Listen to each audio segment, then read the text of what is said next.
नमस्कार मंडळी, आज आपण छोले मसाला बनवणार आहोत। त्यासाठी आपण इथे रात्रभर छोले भिजत घातले होते।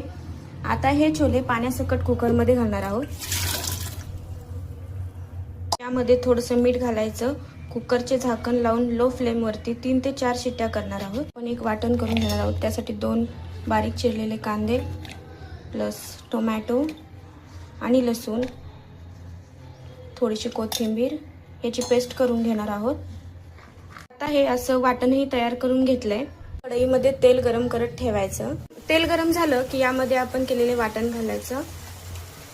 वाटण मस्त आपण कलर बदलेपर्यंत परतून घ्यायचं। लो फ्लेम वरती साधारण आपण 4 ते 5 मिनिटं वाटण हे परतून घ्यायचं आहे। नंतर घालणार आहोत लाल तिखट, छोले मसाला, हळद, थोडंसं मीठ।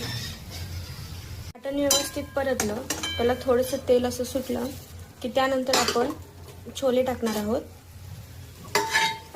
तुम्हाला हवंय तेवढं पाणी घातल्यानंतर कन्सिस्टन्सी ॲडजस्ट करून छान उकळी काढायची। चला तर आपले मसाला छोले तयार आहेत। तर आपली छोले मसाल्याची भाजी तयार आहे।